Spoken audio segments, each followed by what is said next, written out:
Happy new year all of you. और सभी भाइयों से अनुरोध करता हूँ, ये नया साल सोबर एंड क्लीन बनाएं अपनी लाइफ को, और परिवार और अपने बच्चों के साथ सोबर एंड क्लीन होकर ये नया साल बनाएं। और मेरा साथ, मेरा प्यार और मेरी दुआएं आपके साथ। Happy new year.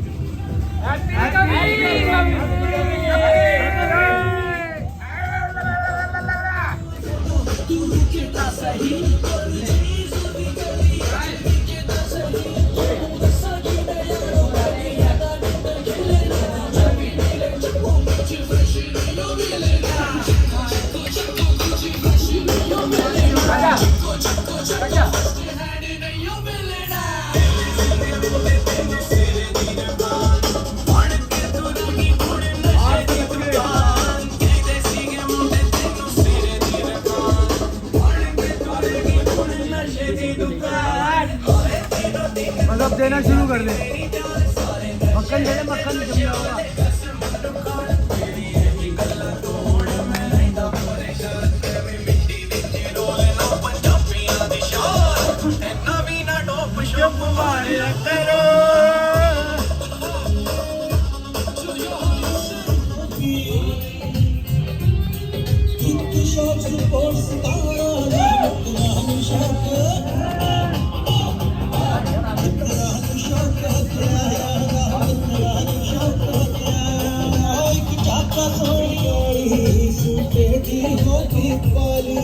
यो यो यो चटनी कहाँ है?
मेरी यादों में तेरा चेहरा होता, इस आशिक पे हक तेरा होता, इस बात का अफसोस तो रहेगा पूरी उम्र कि काश तू मेरा होता, हैप्पी न्यू ईयर। काश तू मेरा होता।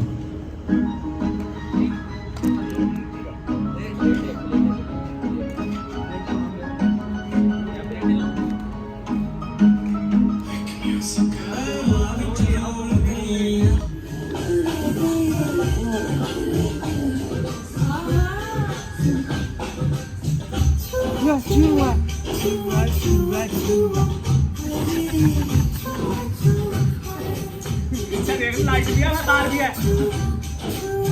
नाक निकलेगी सारी। टिश्यू पेपर से नाक पूछ लो।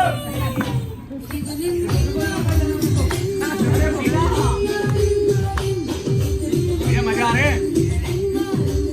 कैसा लग रहा भैया सबको?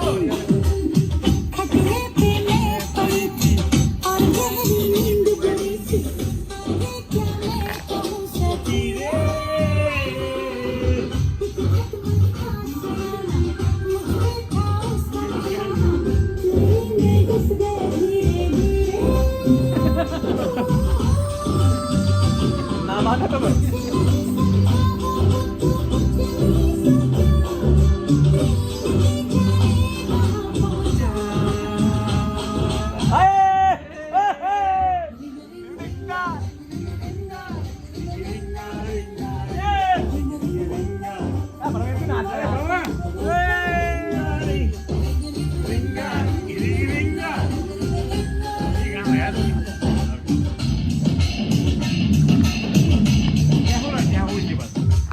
जय हो।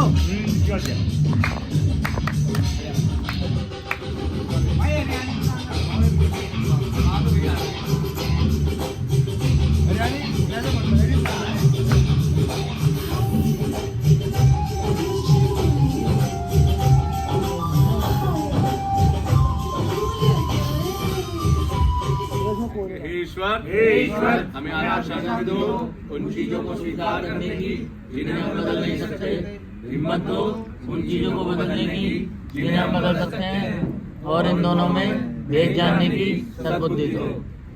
हम कैसे बदल सकते हैं? अपने आप को।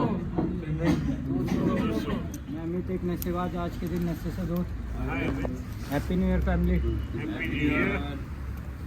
फैमिली में पहले अपने दोस्तों पास्ट के बारे में बताना चाहूँगा। जैसे जब मेरे को नशा लगा, भाई मैं पहले प्राइवेट स्कूल में पढ़ता था, गली का रास्ता भी नहीं जानता था। तो मेरे पापा ड्रिंक करते हैं, तो मैं अपने पापा को देखता था ना पीते हुए, तो मैं अपने पापा को देखता था, मौका मिले पापा कब उठ के जाएं तो मैं उसमें दारू उठा के गटर में डाल देता था और उसके अंदर पानी मिला के रख देता था चुपचाप। पहले मेरे को पता ही नहीं था कि मैं नशा करूँगा।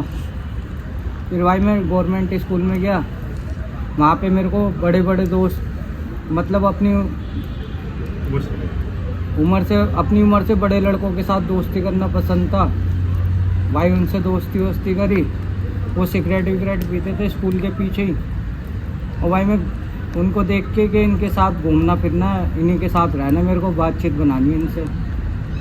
मैं घर से पैसे चुराने लग गया उस समय।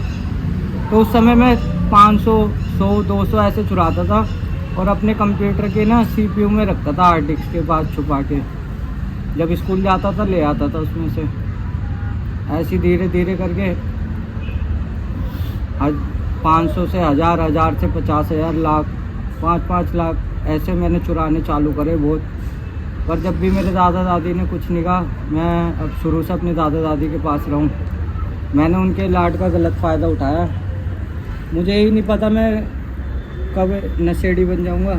नशे के 4 साल बाद में नशा रेगुलर जब मैं यूजिंग में आ गया, फिर उसके बाद दोस्तों ने कान में डाल दी, तेरे प्लॉट हैं, इन्हें बेच दे, इसे बेच दे। भाई नशे में मेरे को कुछ पता ही नहीं, मैं उनकी कहने पे चलता रहा। मेरे दीदी जी है सब समझाते थे पर इतना इंटरफेयर नहीं करते थे वो। मैंने एक दिन नशे में बयाना पकड़ लिया, भाई 1 किलो बिक गया। तो मेरे घर वाले कहते थे तेरे दोस्त नहीं है, वाकई में वो दोस्त ही नहीं थे मेरे। आज के टाइम में कोई पूछता भी नहीं है मेरे को वो दोस्त। अभी पैसा आ जाएगा, अभी फिर से मेरे पीछे पड़ जाएंगे। सच बात है, अब समझ में आई मेरे ये बात। मेरा फ़ायदा ही उठाया उन्होंने, ऐसे उन्होंने भाई मेरे को बर्बाद ही कर दिया। पर मैं सोचता नहीं उस बारे में। मैं ये सोचता हूँ कि शायद वो ये टाइम भी मेरे लिए देखना ज़रूरी था। कहते हैं ठोकर खा के सीख मिलती है, वो छोड़ो। अब पता है क्या, जब आपकी बता रहा हूँ मैं, अब जब से मैं भैया के पास आया हूँ, अंकित भैया के पास, मैं और रियाब में भी रहा हूँ, पर है ना मेरे को, मैं शेयर भी करता रहता हूँ अपने बड़े भाइयों से। परवेश भाई हैं, सोनू भाई हैं, मयंक भाई हैं। मैं इनसे कहता हूँ वाकई में, मैं अपनी सच्ची मन की बात बता रहा हूँ। मेरे को ऐसा प्यार नहीं मिला जैसे अंकित भैया के पास मिला। और सेंटर में मैं एडिक्ट का फ़ायदा ही उठाया वहाँ पे। वाकई में और रिया बिजनेस माइंडेड है बस, जो मैं अपनी सोच बता रहा हूँ। पर अंकित भैया को मैंने एक शख्स ऐसा देखा जो सबकी भावना समझता है और सेवा भाव रखता है, बस कोई बिजनेस माइंड नहीं। वो ये भाई मैं ही समझ सकता हूँ क्योंकि मैंने देखा। भाई मेरे को अब ये सोचता हूँ मैं, वाकई में मेरे को अब बहुत बढ़िया प्लेटफॉर्म मिला है। मुझे लगता है कि अब मैं यहाँ से निकल सकता हूँ। बस भाइयों, मैंने कहा, आपने सुना, इसके लिए धन्यवाद।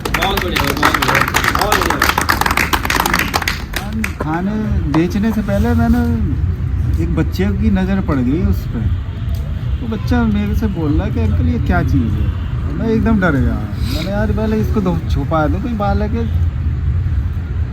चोरी से छुपा के ले जाए, खा जाए, और वहाँ से खा ली, बच गया या क्या, मुझे नहीं पता है। मैंने कभी नहीं खाया, वो एक बार ही खाया है, वो भी दोस्त ने ही गड़बड़ करी ही, मुझे नहीं पता है उसके बारे में।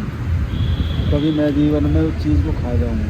दारू से जब मैं पैसे बचाने पाएंगे तो अगर लगा कि यार तुम लोग ये चीज़ खरीद के खाते हो, भांग सी है, इससे कोई नुकसान तो ना होता है कि ना, कोई नुकसान ना होता भैया। देख लो, मैं तो सबको बोलता रहता बेचते हुए, मैंने यार गुटखा वुटखा मत खाया करो, मैं खाता हूँ, मेरे पर ना छूटा आज तक, सब ऐसे ही कहना, मैंने कोई ना फिर भी बोलता रहता मत खाया करो इन चीज़ों को। ऐसी 50 रुपए की 30 रुपए की ऐसी दारू, मिक्स मसाला, घोटम मिक्स मसाला होगा उसमें, तो शरीर को जो है ना दिक्कत में आ फैमिली मेरी तरफ से हैप्पी न्यू ईयर और happy recovery to all of you.